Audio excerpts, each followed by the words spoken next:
या मेरे मालिक, ये मैं क्या देख रहा हूँ। मैं बाबूजी को अपना नाम बताया तो बाबूजी गंभीर हो गए। अरे कहते सब संदीप मुझे वतन है जामनगर मेरा, अरे बता दो नाम अपना तुम, व्याकुल है जिगर मेरा।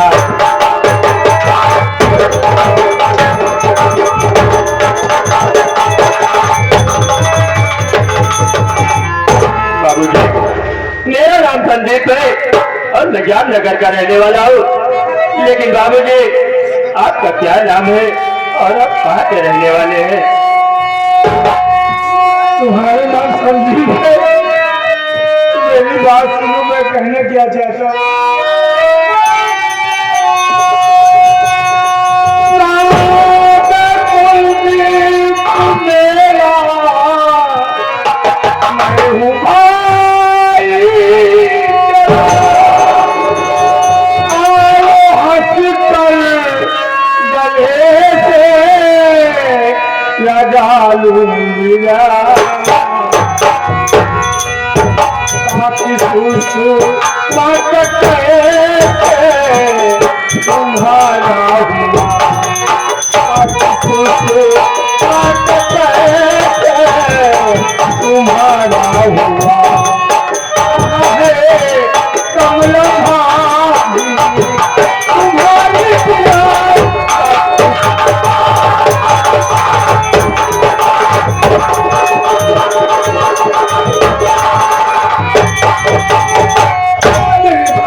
संदीप है तो कोई गैर नहीं, तेरा बड़ा भाई कुलदीप हो। आओ मेरे गले से लग जाओ।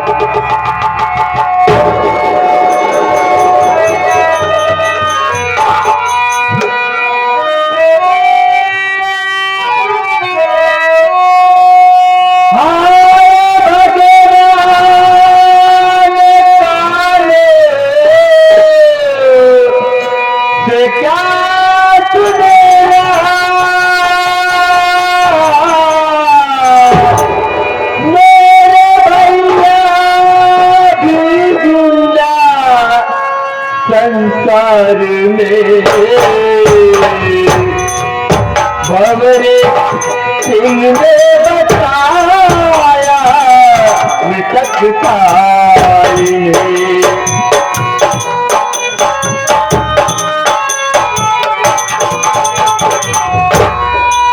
भंवरे सिंह ने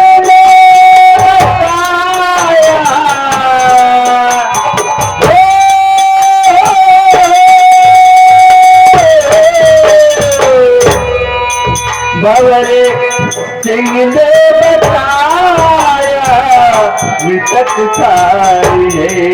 साई है प्रेम की सूर्य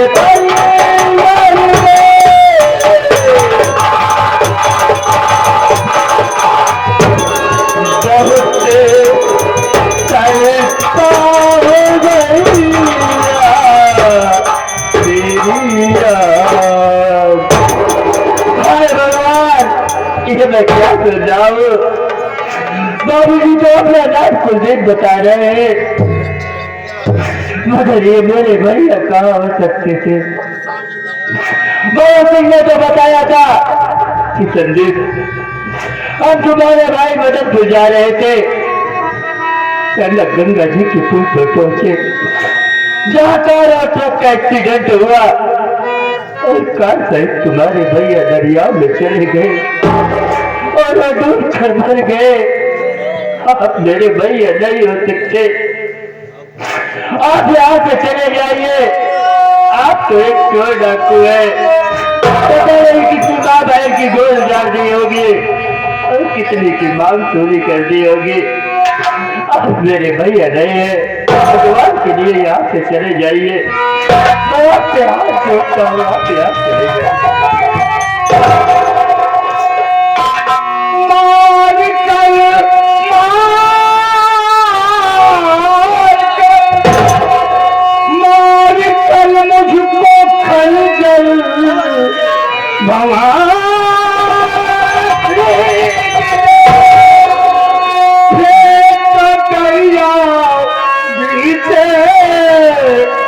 पदकार था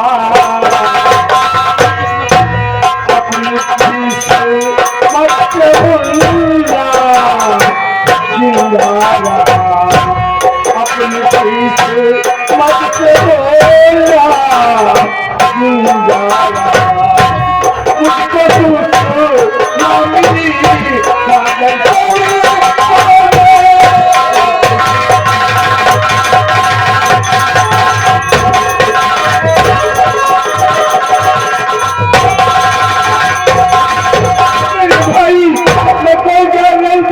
भाई कुलदीप हूँ आप एक पर भी देरी मत कर गए भाई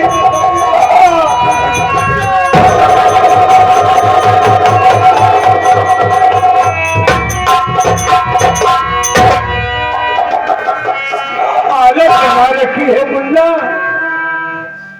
मुन्ना उसी जल्लाद कमीने की वजह से आज तेरा भाई भाई नहीं डाको दीना के नाम से मशहूर हो गया मुन्ना ये तेरी कैसी हालत किसने बनाई उसका नाम बता देना किसने बनाई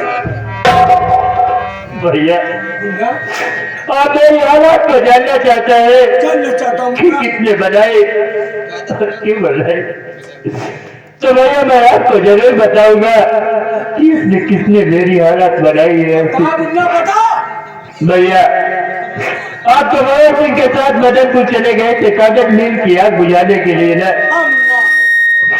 मगर भगत सिंह वहां से आने के बाद बताने लगा क्या संदीप हम आज तुम्हारे भैया मदनपुर जा रहे थे कागज और मिल की आग बुझाने के लिए गंगा जी के पुल पर पहुंचे वही ट्रक और कार का एक्सीडेंट हुआ और तुम्हारे भैया कार सहित बीच दरिया में चले गए भैया ये सब बातें सुनते हुए अपने पूरे परिवार में शोक छा गया बाबूजी का रोते रोते बुरा हाल हो गया बाबूजी ने ये सब बातें सुनी आपको पता लगाने के लिए वो मदनपुर गए वो भी नहीं लौटे भैया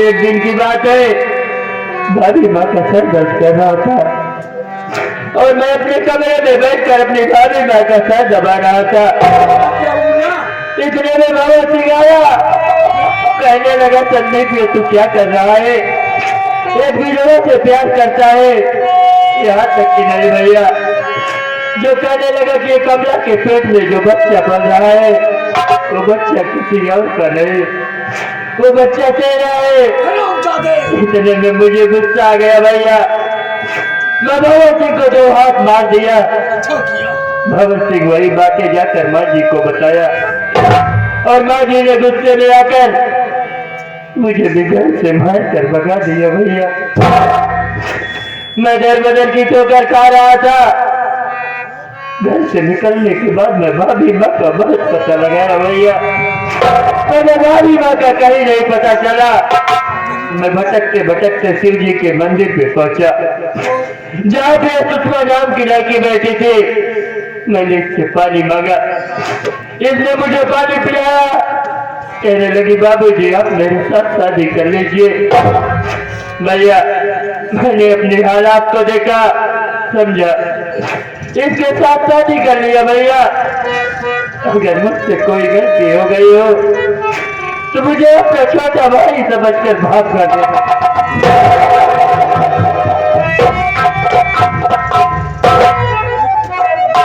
देना माफ कर दिया सुषमा बहन जब तू मिली थी मेरे कलाई में राखी बांधी थी तू मेरी बहन थी लेकिन अब मेरे भाई ने तुम्हारे साथ शादी कर लिया अब तुम मेरी बहन हो गई हो अपनी राखी संभालो संभाल मुन्ना लेकिन भैया मैं आपसे कुछ जानना चाहता हूँ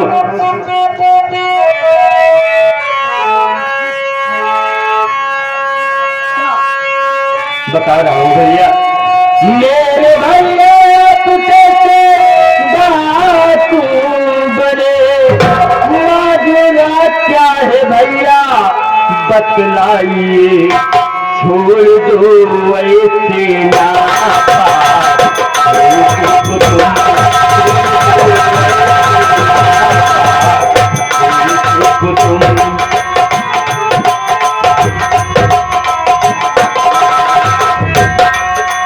छोड़ दो ऐसे नाता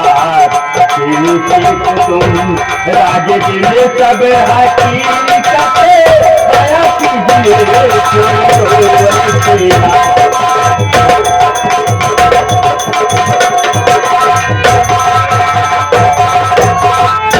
भैया इस नापाक पैसे को छोड़ दो और ये हाथ में बंदूक आखिर किस लिए भैया?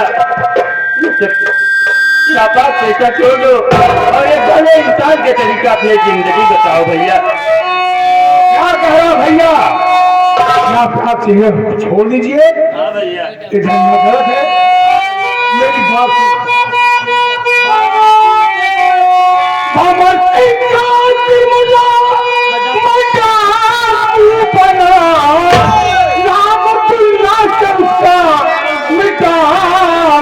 मैं वक्त कहा गर्दिश मारा नाम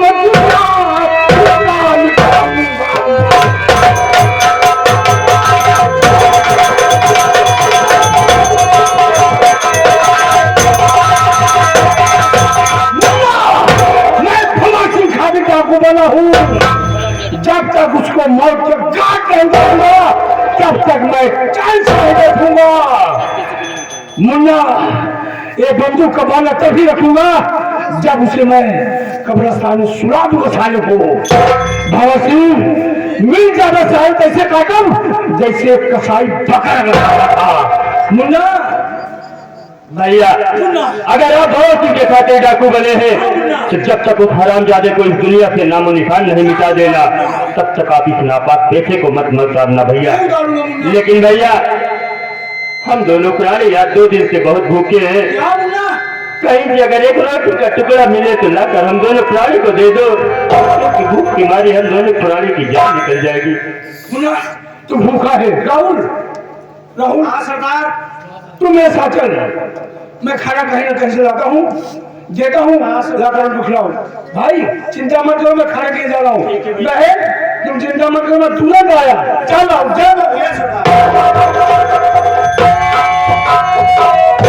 सुषमा भैया हम दोनों के लिए रोटी लाने के लिए गए हैं। हाँ। चलो हम भी चला जाए। कैसे चलेंगे?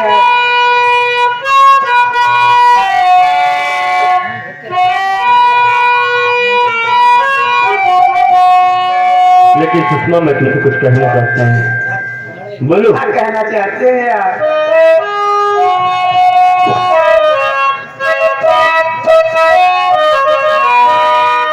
अरे इतना के तेरा लजाल इतना के तेरा लजाल लागे पूनम के चांद लागे पूनम के चांद इतना से प्याले के तेरे लगान हो इतना सजल बड़ा के तेरे लगान हो लागे ऐसा पूनम के चांद पूनम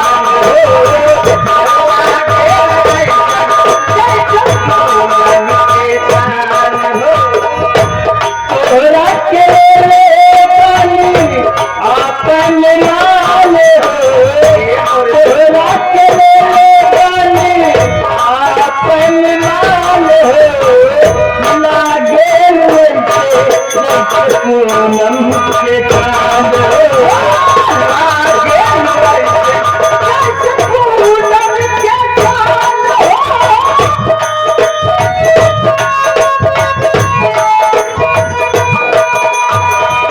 अखिया बुझाया जैसे तार नहीं निकाल के अखिया बुझाया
मदनपुर वाली गाड़ी चली गई क्या?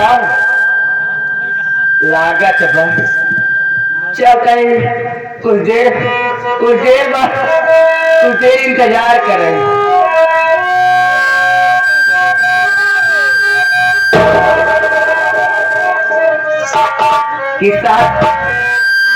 किसा से पिए भी, अरे कपूर पिएगा जा, कि बहुत पी के भसुरा काहे रे समझ आए राजा घारी आजा, एक करेजा घारी आजा, कि देवरा मारल चाहे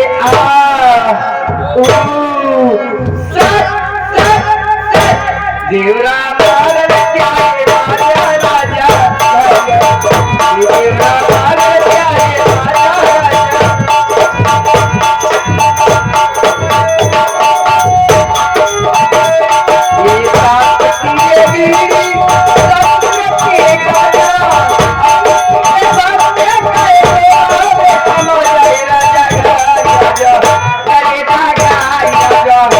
देवरो मारल चाहे देवरो मारल चाहे राजा राजा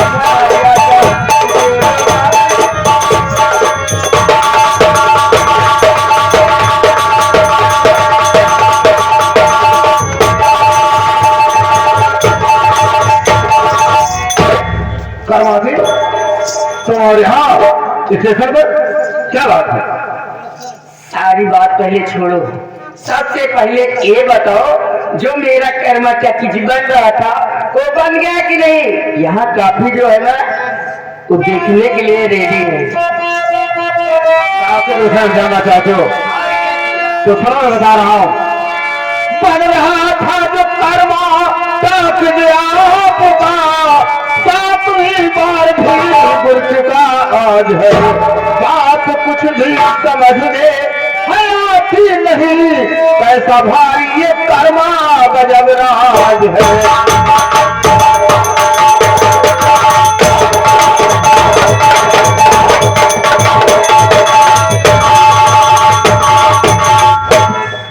कर्मा थी, मैं तुम्हारे नाम को कागज बनवा रहा था, 7वीं बार आज गिर चुका। जब कुछ ऊंचाई पर जाता है अपने आप गिर जाता है। मैं बहुत परेशान हो गया कि हमारा कर्मा टाकिज बार बार क्यों गिरा जा रहा है। मैं परेशान होकर के पहुंचा पंडित बाबा बलदेव महाराज के पास। उनसे पूछा कि पंडित जी बताइए हमारा कर्मा टाकिज बार बार क्यों गिरा जा रहा है।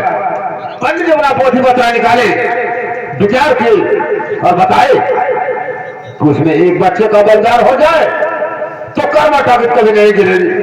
वही मैं बच्चे की तलाश में निकला, ढूंढते ढूंढते बहुत दूर निकला, कोई बच्चा हाथ नहीं लगा।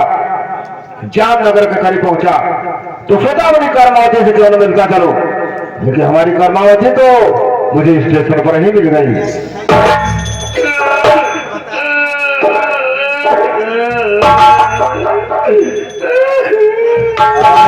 क्या पगली रोती क्यों है? बात क्या है? किसी ने मारा पीटा है, किसी ने कुछ कहा है, फिर बात क्या है जो कि रो रही है? क्या बात है? अब हमारे कर्मा टाकिज न बने। ऐसी क्या बात है? एक बच्चे का बलिदान हो जाएगा तो कर्मा टाकिज बनने से कोई रोक नहीं सकता है। पर बच्चा मिलेगा कहाँ? अरे वो बच्चे की जिम्मेदारी हमारी है। अरे कोई अपना बच्चा देगा थोड़ी, मैं किसी के बच्चे की चोरी कर लूंगा या किसी छीन लूंगा, ये हमारी जिम्मेदारी है। लेकिन तुम ये बताओ तुमने अपनी तैयारी बना दिया या नहीं? पूरा बनाए हुए, केवल जानता नोटिया लीन चिल्लरवा छोड़ी बहुत जरूर। वाह मेरी कर्मा, वास्तव बड़ी बात है, वह बहुत खरी करी। यही काम करो, स्टेशन है, ऐसा ना हो किसी पर वो आ जाए और हम लोगों का निकलना मुश्किल हो जाए। और ये सासुर गर्दन छोड़ दो, अब यहाँ तुमको नहीं रहना है, अब तो चलना है मेरे यहाँ ना। तो कैसे चलना है राजा? अरे ससुर बेटाई के सबके भरना, ससुर बेटाई के सबके भरना, बुरी गुल छर्रा उड़ाइया।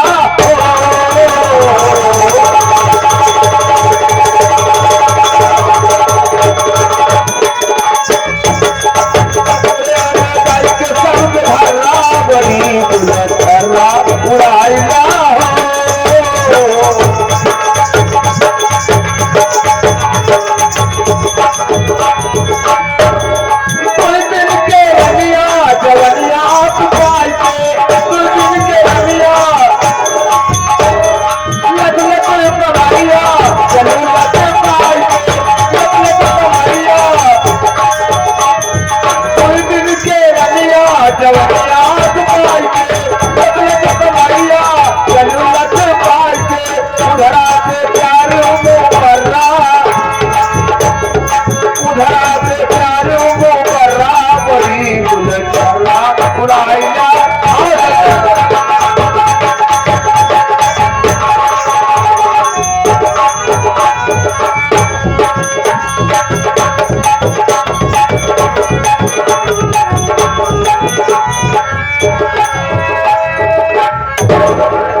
बाबूजी, आप क्या देख रहे हैं बाबूजी?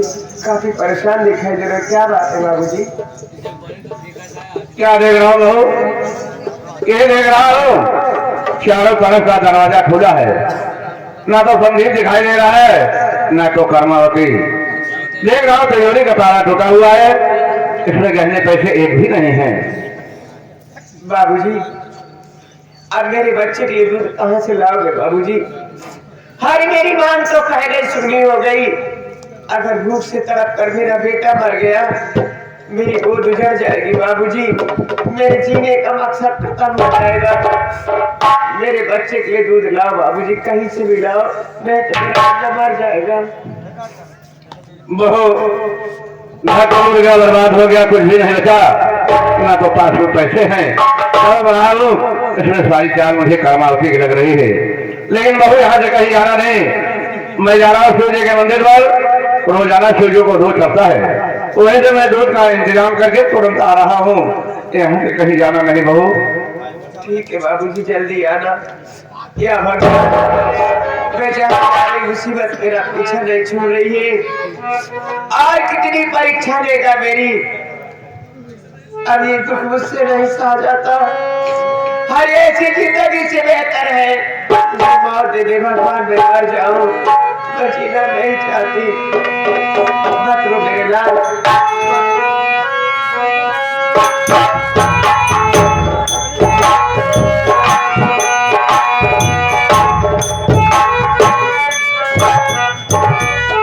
ये मैं क्या देख रहा हूँ? ये दो रास्ते में कमला सारी बैठी है और अपने को दो बच्चे रहने वाले। बहुत अच्छा हुआ, आज इसी के बच्चे का मरजान कर्मा काबिज हो जाएगा, रास्ते का एक कांटा और भी समाप्त हो जाएगा। अरे कमला, अरे हरामखोर भगत सिंह, तू और यहाँ? अरे हरामजादे, तूने तो मेरी दुनिया उजाड़ दिया। अब क्या बचा है मेरे पास? चलो जाए यहाँ से। जानना चाहते हो किस लिए आया हो? सुनो रे बात, कह रहा हूँ जो कमला, सुनो गौर से कह रहा हूँ।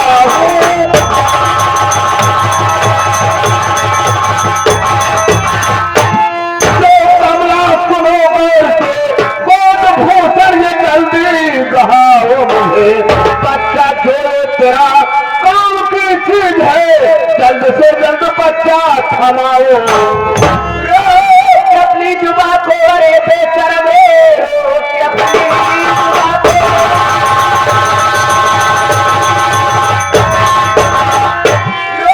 अपनी जुबान को अरे बेशर्म, हाथ बच्चे के सर पे लगाना नहीं, नोच कर खा जाऊं। अरे पोतिया तेरी, अपना एक भी कदम तू बढ़ाना नहीं।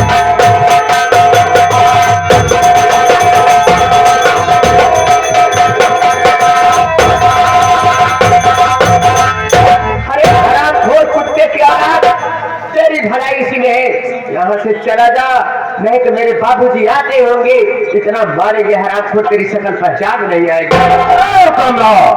मैं तेरे को तो नहीं आया हूँ, बाबू भाव से राजपूत है, अरे जो चीज पसंद आ जाती है मांगने से नहीं मिलती है। बाबू भाव से राजपूत से जबरन खेल लेता है।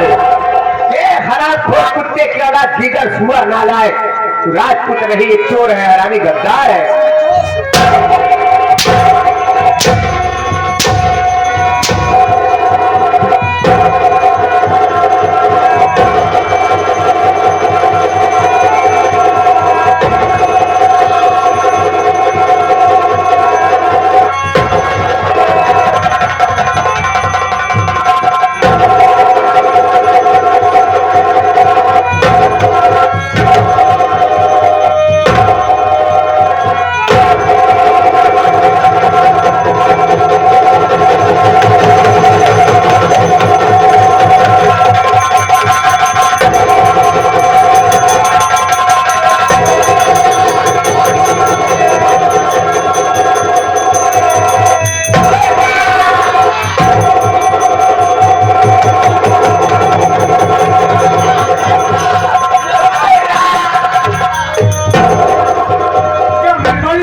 ऊपर छींटे मारो। ये कौन है, कहाँ के रहने कुछ पता नहीं। जल्दी आओ राहुल, क्या कर रहा है, होश में नहीं। पता नहीं कौन है राहुल, इसके ऊपर छींटे मार, छींटे मार, छींटे मार, छींटे मार, छींटे मार।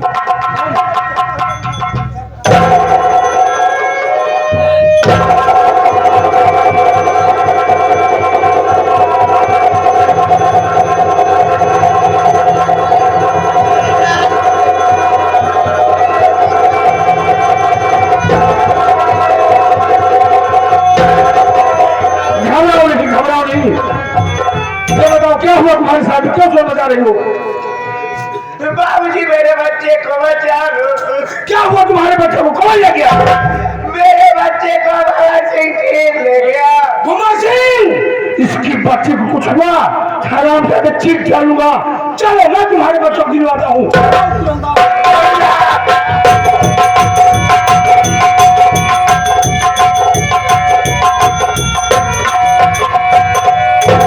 सुषमा, भैया हम दोनों के लिए रोटी लाने के लिए गए हैं, चलो थोड़ी देर बैठ कर इंतजार किया जाए, भैया आ जाएंगे।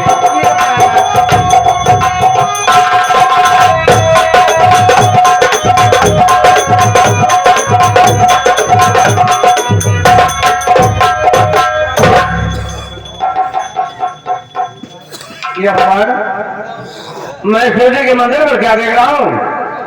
लड़का जो बैठा है फटे पुराने कपड़े में, इसकी शक्ल थोड़ा सा ऐसा मालूम हो रहा है जैसे मेरा बेटा संदीप हो, लेकिन ताजु इस बात का है इसके साथ में एक लड़की भी बैठी है, लेकिन मैं नाम के बुलाता हूँ। अगर मेरा बेटा संदीप होगा तो हो सकता है मुझे पहचान जाए। कौन बेटा संदीप?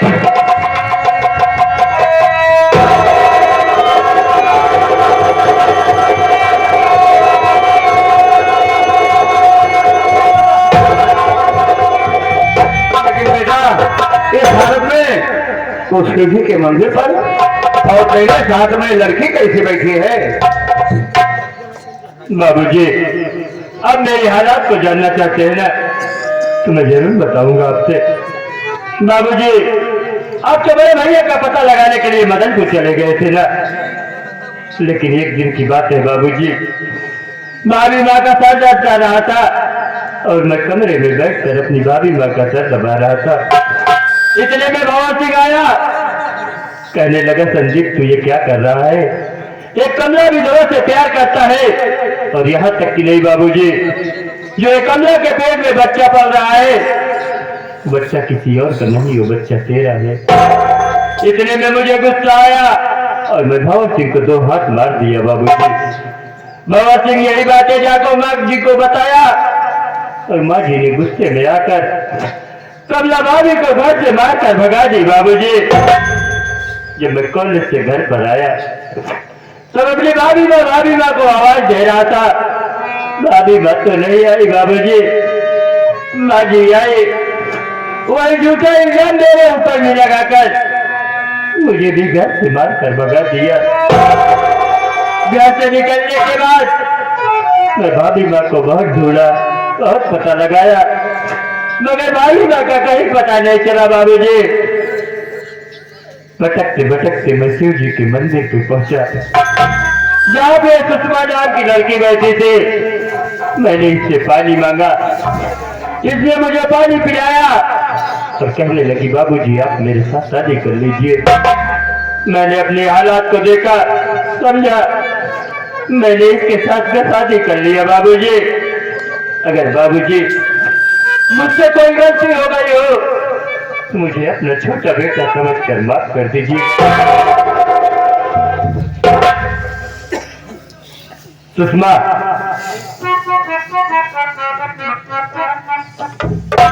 ये हमारे बाबूजी हैं, जाकर इनका पांव छूकर आशीर्वाद ले लो।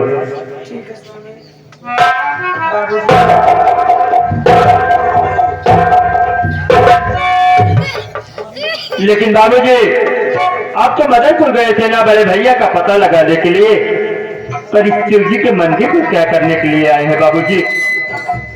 बेटा, मैं मगरपुर गया, काफी दिनों तक रहा, बहुत पता लगाया, लेकिन कुलदीप का कहीं पता नहीं चला। इसका मतलब बहुत से जो कह रहा था सच कह रहा था, मेरा बेटा इस दुनिया में जिंदा नहीं है।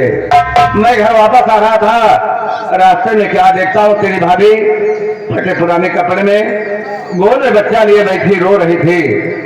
मैं नाम लेके बुलाया, वो मुझे पहचान गई। तेरी भाभी को लेके वापस आया, तेरा भतीजा बहुत से परेशान था। शिवजी के मंदिर को तो मैं सिर्फ दूध लेने के लिए आया हूँ बेटा।